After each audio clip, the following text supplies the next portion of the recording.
I'd like to call the legislative meeting to order. Recording in progress. I have to remember that next time. We'll start with the Pledge of Allegiance with Mr. Epps. Thank you, Madam Chair, and good evening, everyone.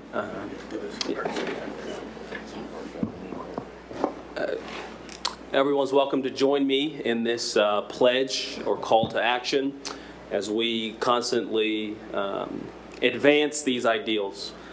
I pledge allegiance to the flag of the United States of America and to the republic for which it stands, one nation, under God, indivisible, with liberty, justice for all.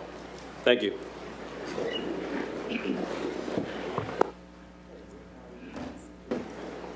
Thank you, Mr. Epps. Ms. Harding will do the roll call for the board.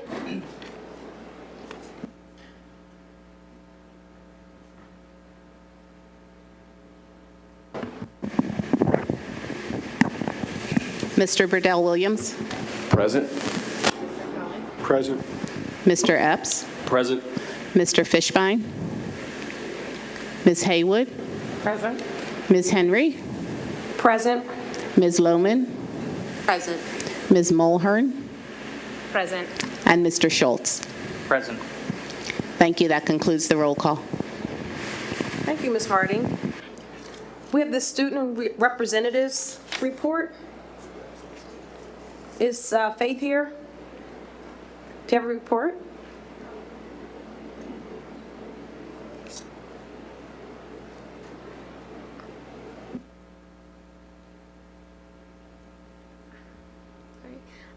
Hi, my name is Faith Lamb. I'm the president of Student Council at Cheltenham High School. And for our most recent Student Council meeting, which was August 31st, it's the first week of school, so we are up and ready to get back on track during the school year. We've been looking at for first and foremost homecoming, and we've been talking to the athletic director about that and organizing it for our school, and it should be planned for October 7th. With the game, we've also partnered with the alumni committee who came to visit us during our meeting, and we've decided to bring in some of the alumni to the homecoming football game. So we're really excited to do this for the first time this year. We also had a club activities fair planned for the year, which is to get all of our extracurricular clubs introduced to the students, especially the new students at our school. We have a blood drive coming up, which is going to be held by our charity committee, and that should be between October and December. I think they've decided the theme for like a vampire blood drive to just get the kids excited. And that's all for this month. Thank you. Thank you, Ms. Lamb. We will have the superintendent's report provided by Dr. Scriven. Good evening, and thank you, Madam Chair. As always, I'm charged with rendering a support. We can go to the third slide, which references teamwork, empathy, accountability, and mindset. So on Tuesday, I had the opportunity to address our faculty and staff in our pre-service 2 weeks ago prior to us beginning school. And I really grounded the conversation in teamwork, empathy, accountability, and mindset. Just some of the high targeted pillars that we are going to address. And it's going to be manifested in a multitude of ways by both faculty and staff. But that was their first opportunity to kind of hear from me at a high level what my vision and what my leadership is and some of the things that I'm expecting from them. When you move to the next slide, we have an example of teamwork in action. This is Myers Elementary School. Mr. Osei is one of our teachers at Myers, and there was a long-term sub that went to move to a different district. Principal Lytle was looking at interviewing individuals, but as always, as administrators, we have a plan A, B, and C. And plan B was him reaching out to the challenge teacher, Mr. Osei, to see if he would be willing to transition to the autism program at Myers. And you can see his response. Hi, Mr. Lytle. You know my model. We do what is best for the kids. And I would hate to have those students have a different sub every day. In the meantime, if I can start reading the IEPs, that would be great. It's just that all-in mentality and mindset to fit a need where needed. I'm going to be doing one of these every report just to kind of exemplify the employees that we have in the district and their willingness to do whatever is necessary to meet the needs of our students. When you go to the next slide, and this is something that we've had a lot of traction about, and it really starts with me. I had a learning experience. Many of you know that we had a family where we had a student that was let off one stop early by our bus company. And I don't think I modeled empathy to the level in which I could. When the family showed up here, I did not drop immediately what I was doing on that day to meet their need. And I have to own that. I have to acknowledge that, which really sent them to a 10. They were already at a 10, so that probably sent them to a 15. And subsequently, we had a report in the paper. We had a news story. And I did meet with the family, and I own that. And I apologize for not making myself available emotionally when they needed it. And that's something that we're pushing to our transportation drivers and to our company, the urgency of being and demonstrating empathy for our students. Our main priority is their safety. And making sure that we are adhering to protocols that we have in place. We had a training, my supervisor for transportation, there's 13 items that you see listed where we had a training with our elementary bus drivers to make sure that they're adhering to those protocols to make sure that our students are being dropped off where they were picked up. So the next slide talks about accountability, the YAG. As you may or may not be aware, we are deeply rooted in the process of developing a strategic plan. And the above outline on the slide just shows the timeline of where we were going. There's a pre-draft as we are now working in action groups or action teams. We have 7 targeted areas that we are developing action plans to make sure that we have a robust plan for making sure that we are addressing the targeted areas that have been identified. On October 7th, there will be a first draft. The second draft is the 21st. A final draft is slated for November 4th. There's a dress rehearsal for the presentation on November 28th. And there's going to probably be a slide or an adjustment where we will be actually presenting to the board. We had it initially slated for December 5th.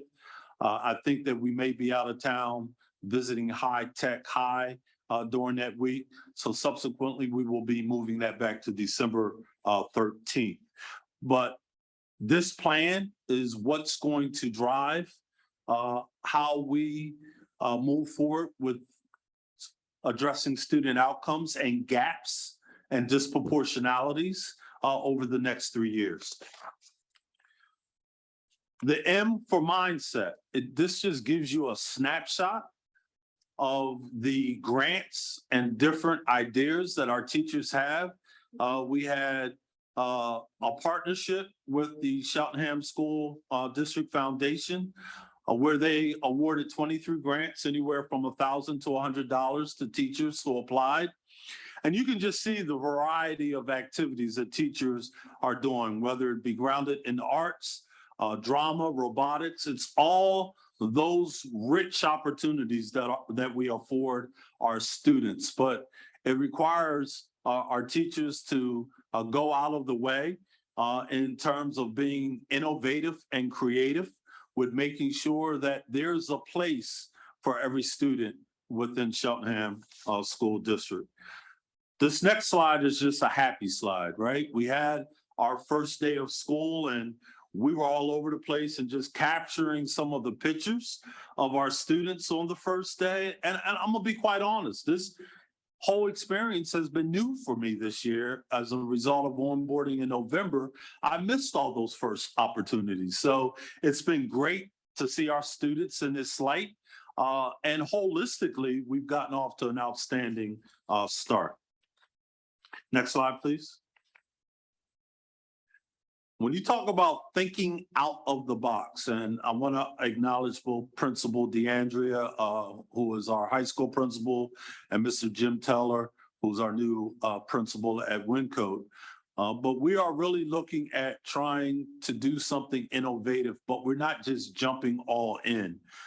So as you know, a lot of time is dedicated towards lunch. Cheltenham's about 1,400 plus students. There's multiple lunches. We're looking at trying to pilot a whole lunch, one lunch period where all students would engage at lunch at one time.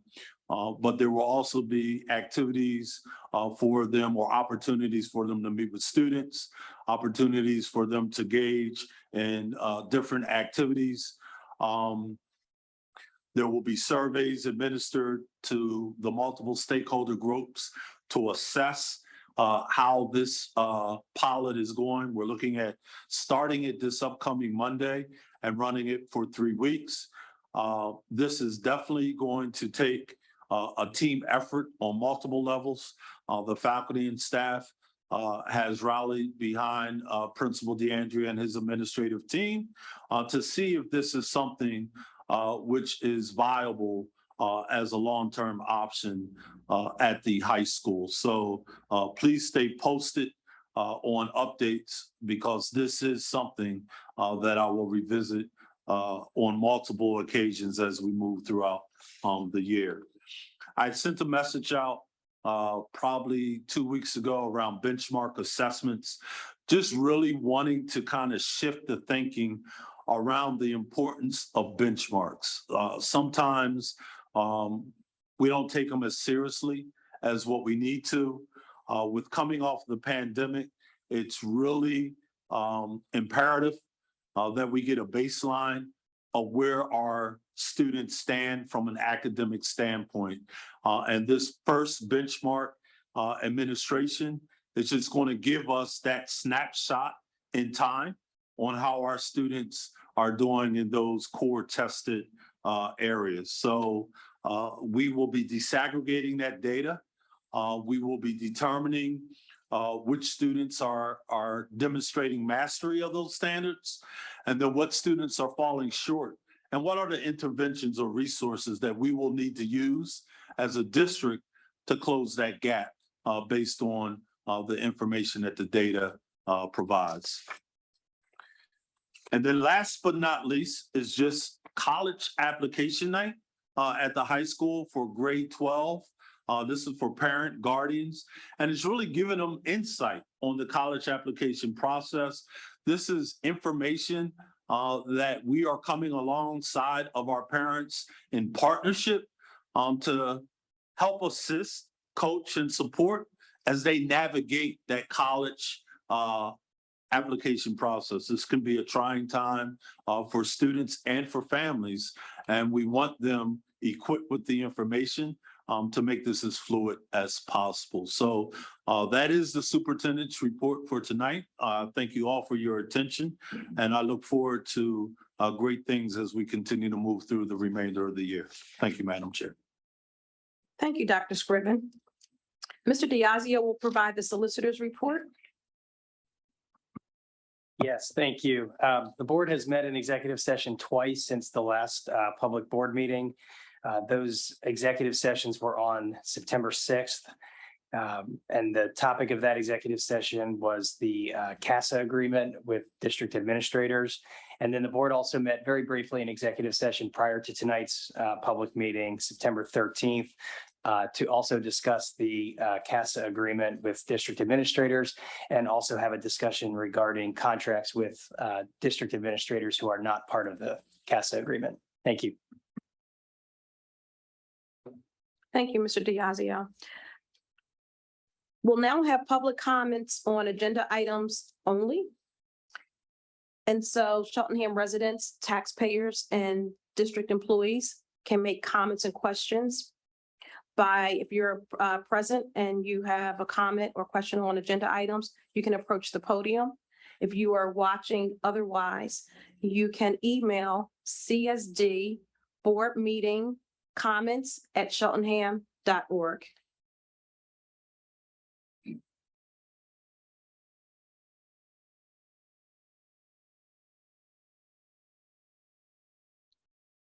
Okay, we will move on to our next agenda item, which is the approval of the August 9th and August 16th minutes. There is one correction to the August 9th minutes, and that is Mr. Epps provided the legislative report. Oh, you did not. Mrs. Haywood. Okay, is that what the correction was? So was that they had you listed, but there was no report? Gotcha. Okay, now I understand. So there was no legislative report for the August 9th. That is the correction for those meeting minutes. So with that correction, I make a motion or ask for a motion to approve. Second. All in favor, say aye. Aye. Any opposed, say nay. I'm aye. So the motion carries. The minutes are approved.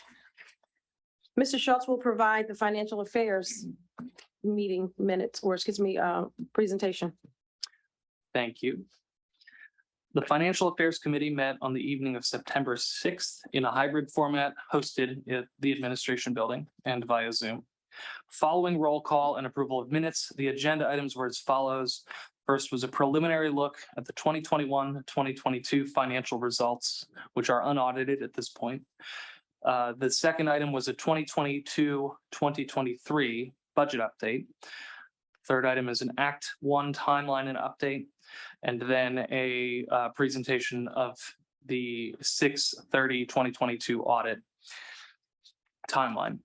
Some key highlights from the meeting included the unaudited financial results from last year, which reflect a healthy financial situation in our district, with approximately $2.5 million of surplus, which could be allocated to the general reserve, and an additional $2 million of surplus, which has already been allocated to the capital reserve.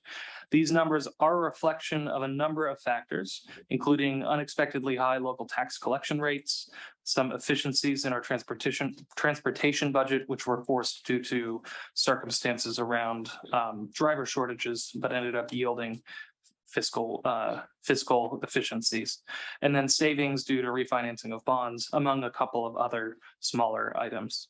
The final numbers will be presented once the audit is complete, so at a future Financial Affairs Committee meeting.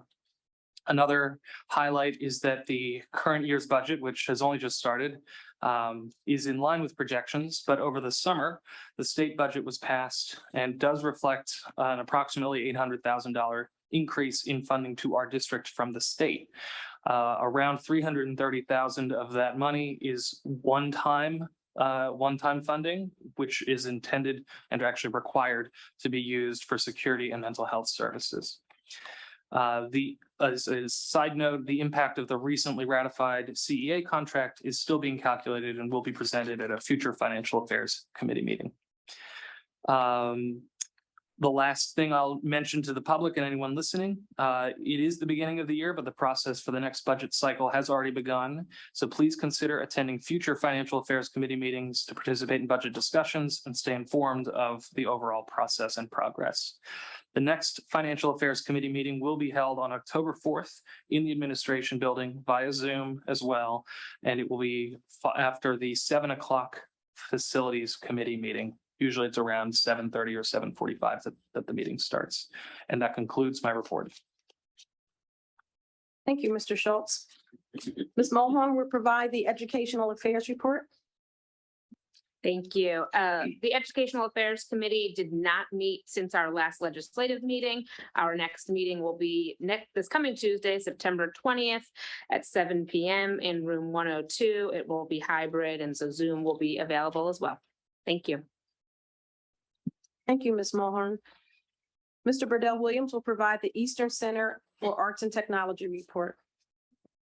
Thank you, Ms. Emery. Good evening. I do want to start by just sharing that for the knowledge of the community and everyone listening, that August is the only month where there is no student of the month at the Eastern Center for Arts and Technology because there's been no session. That's normally how I like to start this report, highlighting a student who's had some exemplary performance at Eastern, but unfortunately not in August. So sorry to take that wind out of anyone's sail. The Eastern Center for Arts and Technology met on August 10th, 2022. There were a few important points that I do want to share. First, Eastern completed a Department of Community and Economic Development grant, which was a $200,000 2-year manufacturing Pennsylvania training to career implementation grant that helped to launch Eastern's robotics and automated technology program. These funds helped to cover the initial teacher salary, 3 pieces of equipment, targeted marketing to the Eastern community, curriculum development, partnership development, and reimbursement to employers to support student-paid internships at local communities.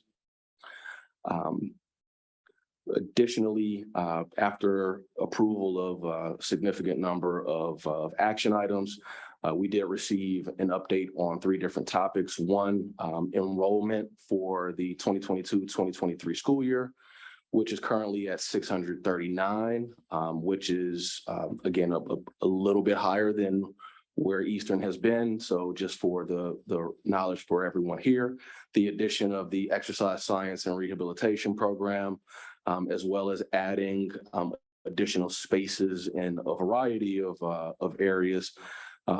Eastern was able to bring on a few more students. However, there still are 40 students that are on a wait list in programs such as construction technology, culinary arts, electrical technology, veterinary science, and welding technology, which are the most popular.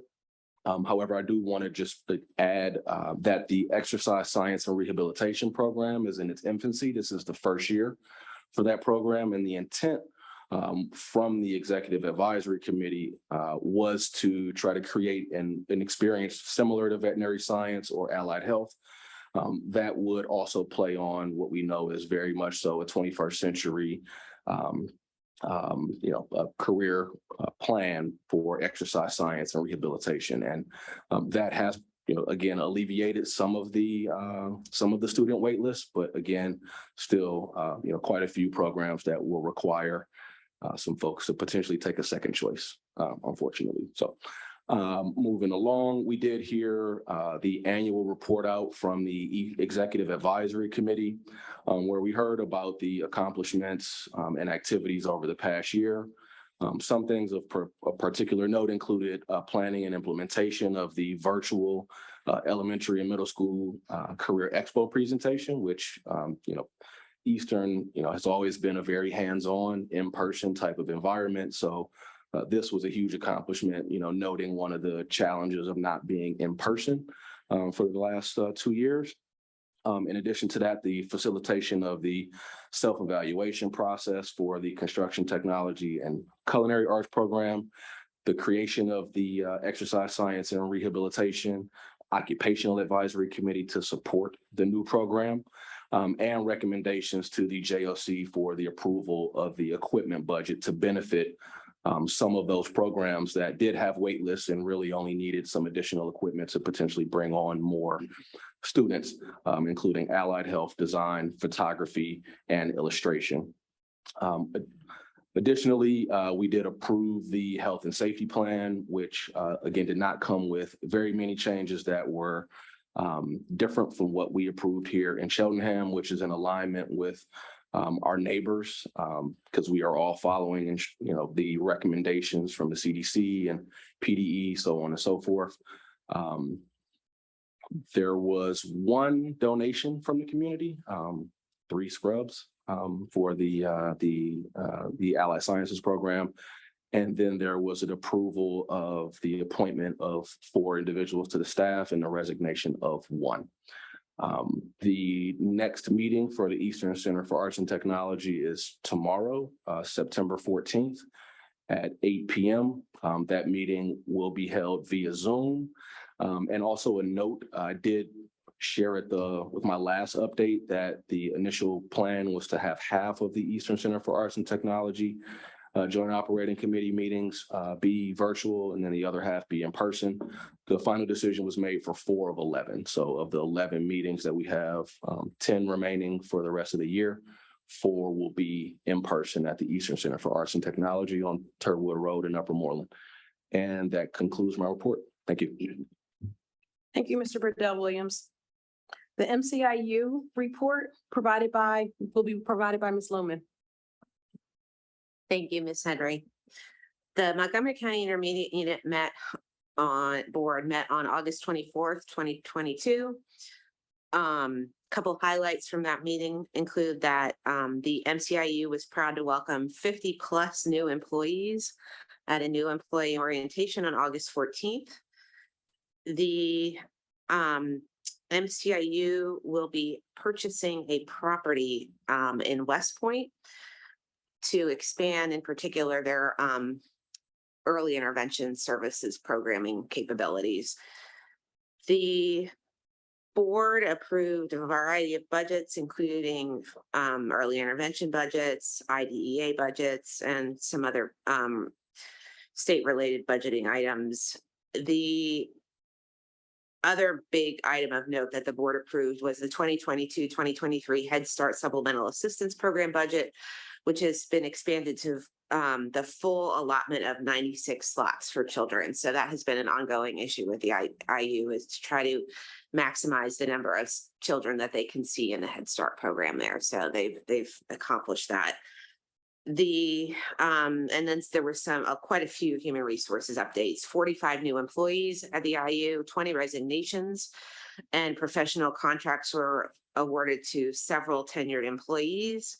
And the other major approval that the board did was approve the supportive services agreement to provide consulting services to the Pottsgrove School District Facilities and Maintenance Department.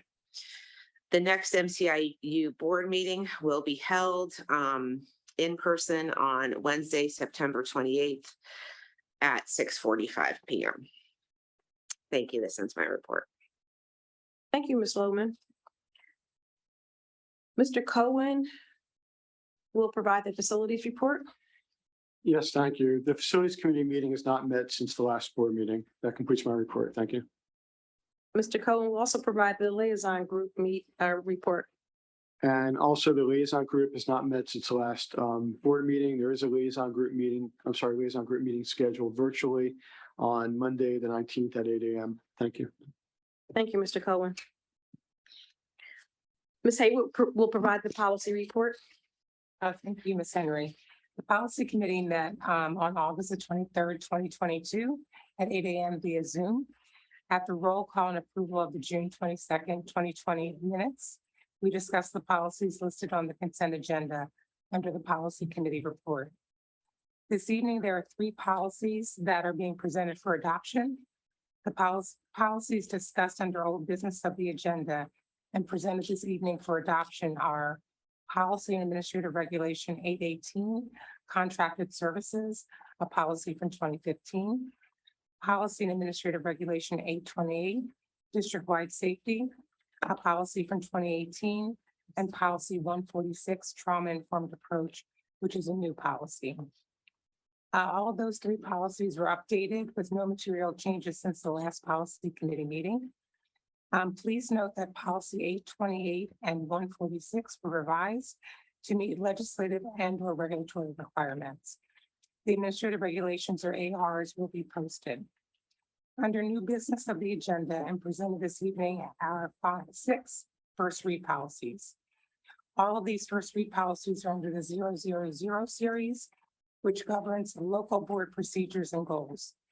These first read policies are policy 000, name and classification. It includes the name of the district, our address, and classification under state law. Policy 002, authority and powers, which enumerates board authority under the law. Policy 003, functions, which sets forth the process for adopting policies and procedures.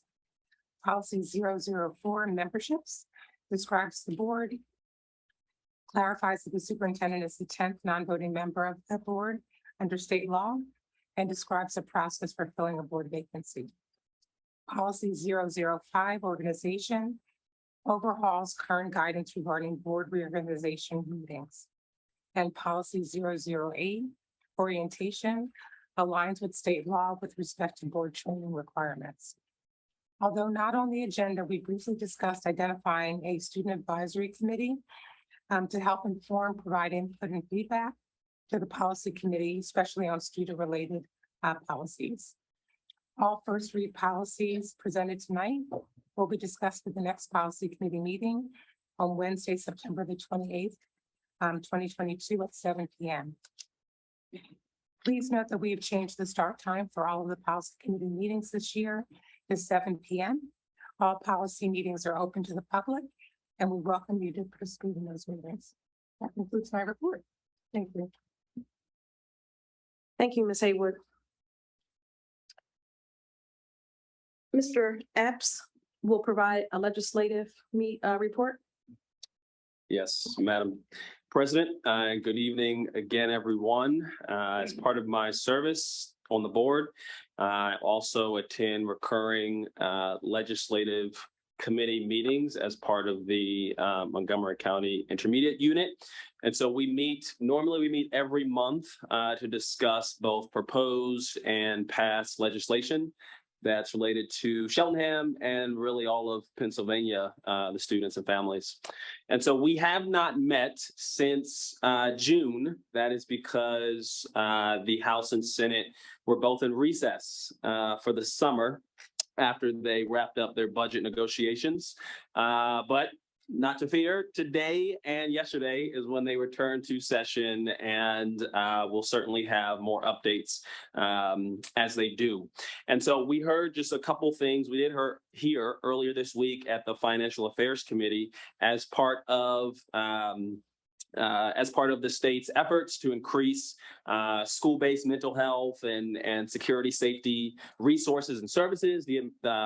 This school district is receiving funds similar to other districts around the state. At least $200,000 districts can receive and really select from an approved list of items. They can go on a list of items that are approved. That includes training for staff, physical improvements to our buildings, equipment upgrades, and things like that. And so we will certainly look forward to how those investments become resources for our students and community. As I mentioned, we will meet, the Legislative Committee will meet this month on September 21st at 7 p.m. via Zoom. And this upcoming fall, we do expect to continue certain conversations around school funding. There is a lawsuit. If you remember, we've talked about it in this setting. You may be following in other areas. We expect to hopefully hear a decision on a very important lawsuit around school funding as soon as possible, but hopefully this fall. So please stay tuned, and I will be eagerly bringing you updates in this setting. Thank you. Thank you, Mr. Epps. The next item is the approval of agenda items as listed in the agenda. Can I have a motion to approve? So moved. your second? Second, Zachary Epps. Before we move to the vote, I want to open the floor up to board members for comments on any of the items. Seeing that there is none, we will take the vote. All in favor, say aye. Aye. Aye. Aye. Any opposed, say nay. My vote is aye. The agenda items are approved.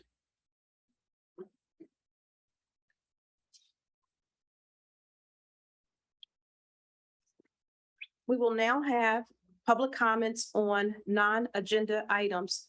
If there are any comments from anyone in the public, please state your name and where you reside in the community.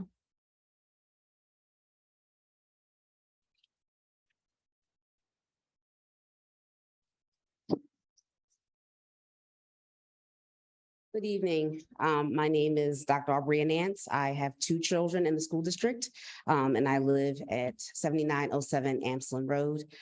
Today, I am here to address the board on a employee in the Cheltenham School District, Mr. Gaston.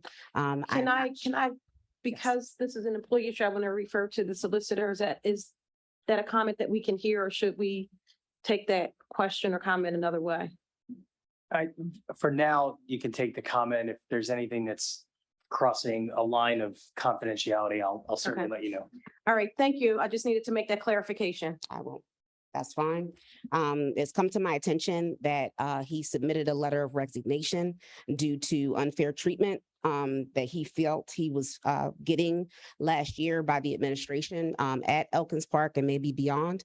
And he, after the leadership of Dr. Clark was installed, felt like the environment was getting better and tried to rescind that resignation, but that not being accepted.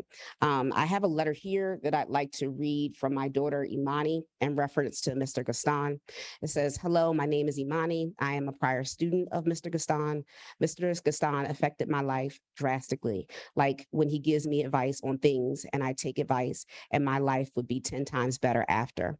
Mr. Gaston is one of the best teachers I've ever met. He has always been there for me. And without him doing what he's doing, I wouldn't know what things were right. I still remember when he was new to the school and he came up and introduced himself to me. And after that, I knew he would be the best teacher ever. I think you should keep him so that other students can get the love and guidance that he gave me. It really was an experience that changed my life. I want to also note that my daughter has an IEP and came from Wincote, where she was very much supported. We didn't come until she was in the 4th grade. And then she transitioned over to EP. And this was during the time of COVID. She does have a lot of emotional and mood issues. And Mr. Gaston was helped traumatically and is actually bringing me to tears as much as he has been able to impact her life.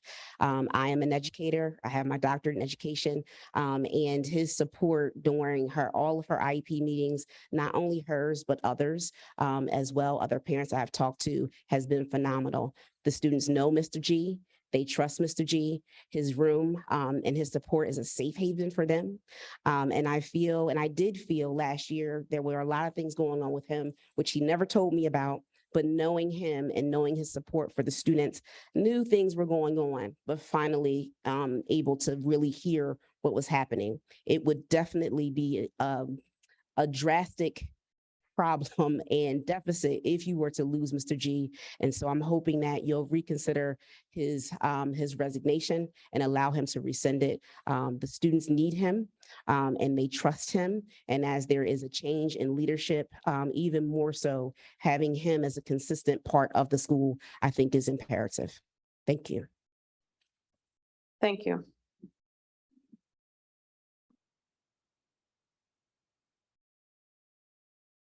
Good evening, everyone. My name is Amanda Eckert. I live in Elkins Park on Ashbourne Road, and my youngest son attends Elkins Park, and my oldest just started at Cheltenham this year. I'm here to talk about the same issue, so I won't re-go over the facts. Thank you. I just want to say personally, I spent 10 years in the military. My kids have been in at least 6 different schools, and they're only 12 and 11. Both of them are special needs, my youngest being autistic as well as having mood dysregulation disorders. We moved here in the middle of the school year in January from Mississippi. Even though I grew up in Pennsylvania, my boys are Southerners. So this was a huge change for them to come to Pennsylvania. And from day one, Mr. G was on it with my youngest. I mean, they clicked instantly, literally the first day of school as I was standing in the office. And of course, I was nervous about them starting at another new school yet again, and a huge change nonetheless. And I left that morning just because of him feeling great. And it didn't stop there. He kept me informed every step of the way when my youngest was struggling and treated him literally like his own son. I couldn't have asked for a better person to help him through his emotional stuff and through the change of starting a new school. And actually, he wanted to say something. I know it's weird for kids to come to board meetings, but he wanted to speak. So.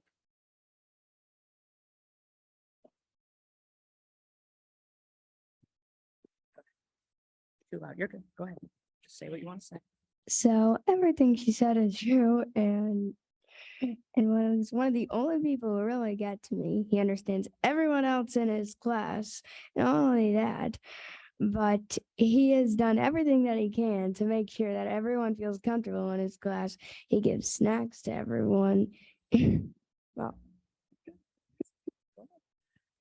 he doesn't ever disrespect anyone. He is always nice, and he knows when to be strict, but he always makes sure that he does what he can to be nice.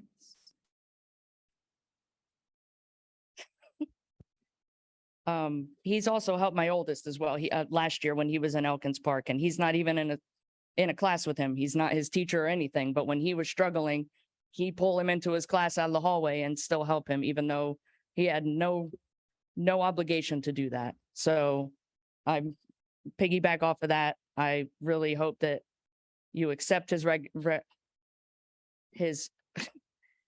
taking his resignation back. Because he really is definitely needed at that school. Thank you. Thank you.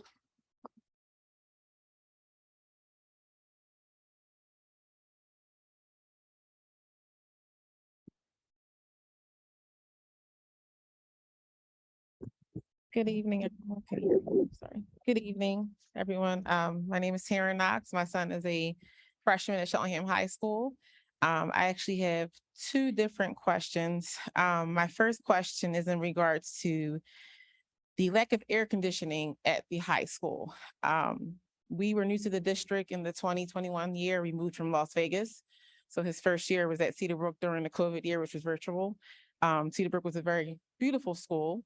And I had no idea that the high school was not fully air conditioned. It was as old as it was until we got over there. So my question is there a plan in motion to get the high school updated, air conditioned, in place? Because I also did see that Archbishop Wood recently received a grant to put air conditioning in all of their classrooms. There was a non-public school grant, but I did research that there is a public school grant available called the American Rescue Plan. That went out in 2021. So I'm not sure if that's been looked into or if there's any action and plan to rectify that. So that's my first question about the air conditioning. Ma'am, before you continue, can you just let us know what area of the township you live in? I'm sorry, I live in Wyncote. Okay, thank you. I'm Thank sorry. you. Thank you. You can go ahead. Okay, second question. My son is also on the football team. He's a freshman, but he's on the varsity team. And I have a question of funding for the athletic field. I'm not sure if anyone has visited the field recently, but the field is in very poor condition. for a 6A school. There's a lot of uneven ground and divots in the field, and in my opinion, it's unsafe. And in comparison to the other schools that we play, it's kind of almost an embarrassment when you look at our field and the condition that it's in comparison with these other kids play on. So I wanted to know if there's anything in place to redo that field and have it a safe environment for the players. My biggest issue was our first game against Abington. We had our quarterback break his tibia. He was not hit. He stepped into a hole on that field and broke his leg. So that is a major concern for me. One, if my son's going to continue to play football at the school, I don't want him playing on the field like that for the rest of his entire high school career. So I'm not sure if anything is in place, but that's something that I feel like should be looked at, and it's a major issue. Thank you. Thank you. So good evening, and I will respond to both your questions. Okay. I am Brian Scriven. You can sit down if you like, or you can stand. It's okay.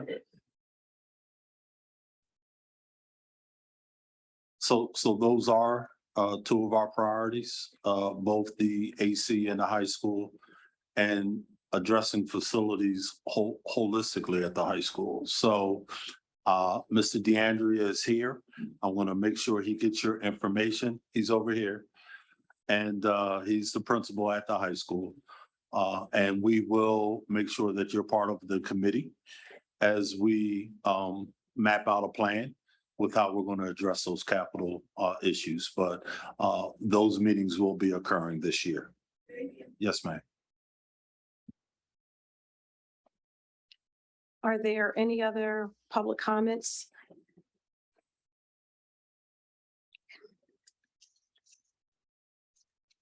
We do have one more here. Hello.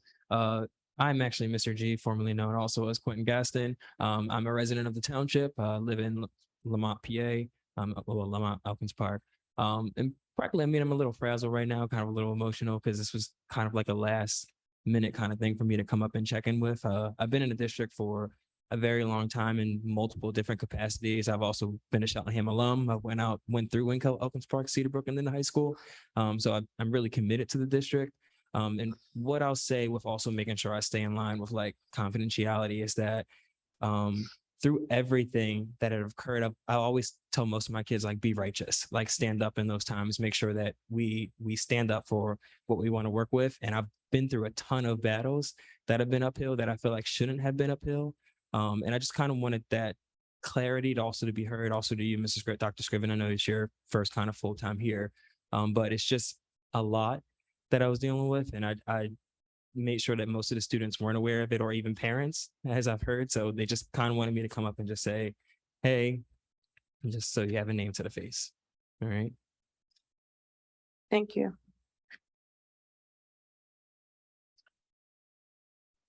Okay, response to public.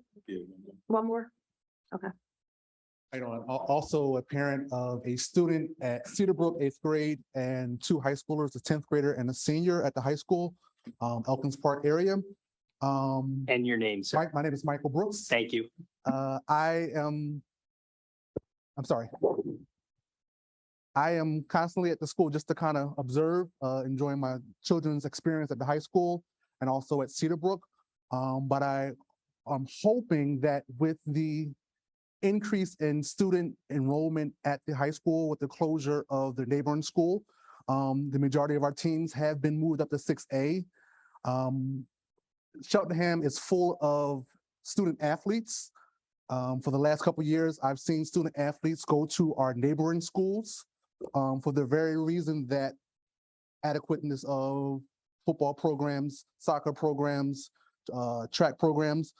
That is evidenced by looking at Cedarbrook, at the students that are there. And hopefully as the year progresses, with this being our first year in 6A, that there's no neglect to the financial budget necessary to truly compete at that level on several levels. On the first level is the fact that we are facing higher competition.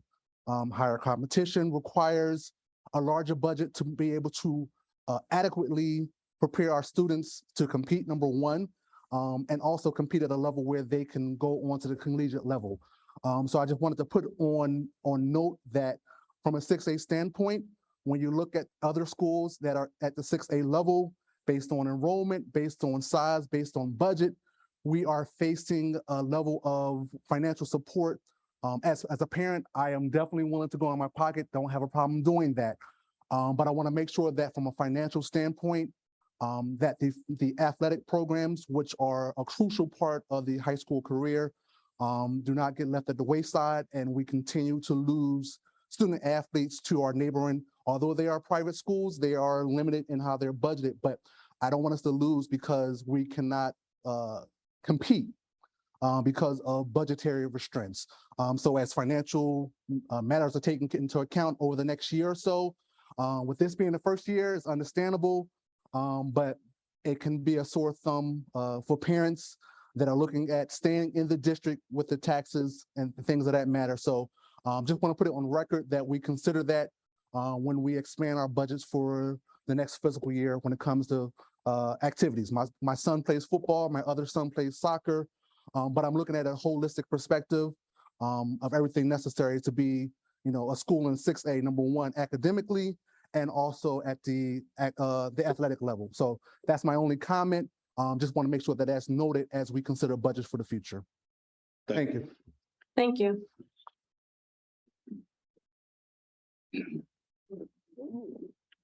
Okay, there were no prior public questions. Our future meetings are as listed on the agenda. And I will now call for a motion to adjourn the meeting. So moved. Second. All in favor, say aye. Aye. Any opposed, say nay. The meeting is adjourned.